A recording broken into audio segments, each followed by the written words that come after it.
This is an examination for a young female. She's about 27 years old. My probe is at the pelvic region in transverse view. This is the urinary bladder, and I'm making cephalic angulation. I found that large cystic lesion. This cystic lesion has a complex contribution, some of which is fluid level. This is considered all of this is fatty. This is fatty level, fatty tissue in a compartment, and this is completely fluid. Here, this is considered the calcification because of the back shadowing, so that all of this cyst is large pelvic abdominal cyst, and this is the spine, and this is neural canal. This is right side, this is left side, this is anterior, this is posterior. Here is the uterus. Let us to see, this is uterus, and this is the lesion. Here is the region of right adnexa, and this is the left adnexa. Now I am transverse, okay? I am trying to check the lower end of the lesion and the upper end of the lesion like that, okay?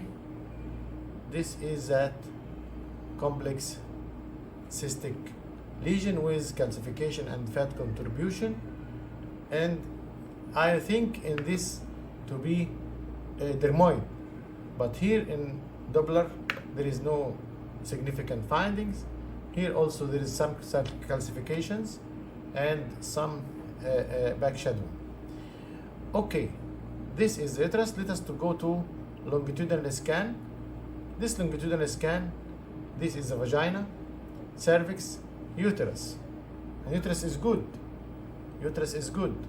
But the lesion extends from the symphysis pubis level, and this is the bladder. This is the bladder. This is the start of the lesion. Taking all of this, I'm in the midline, slightly to the left side. Here is the upper part of the lesion. All of this is considered easy to diagnose, no problem. But when you go little bit, this is the surprise, when you go little bit longitudinally, upwards, I started to see another huge multicystic lesion, and all of its contribution is fatty with something making back shadowing like this, and I'm trying to reach to the level of the sternum. But here is the stomach, here is the fat, here is the left lobe of the liver, and this is the heart. Okay, this is the aorta.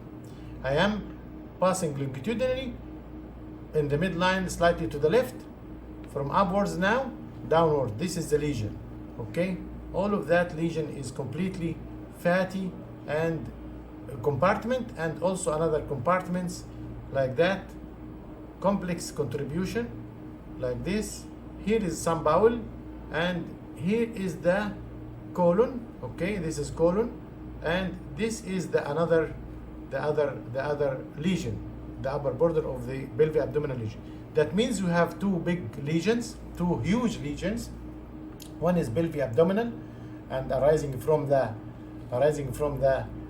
mainly from the one of the ovaries. If I make it transverse like that, this is the urinary bladder, this is the lesion, okay, and this is uterus. Go upwards. The first lesion finished. Then this is colon. I'm going upwards. This is aorta and the IVC. Look to this color Doppler. Yes. Go upwards. Now we have another huge lesion. Okay, which is considered also complex contribution, fatty and cystic, and like that.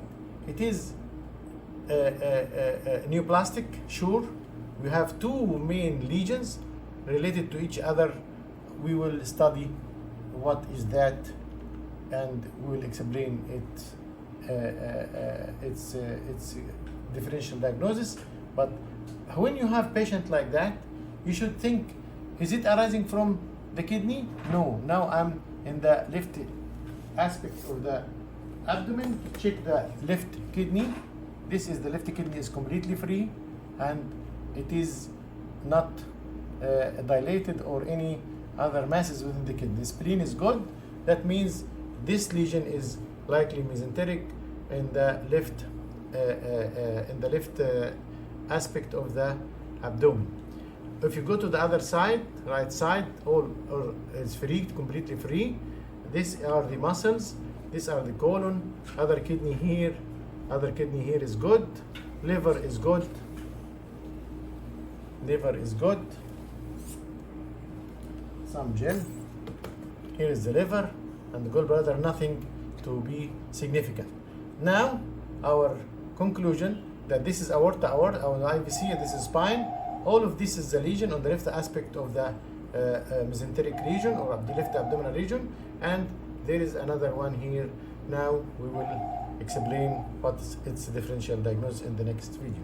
Thank you.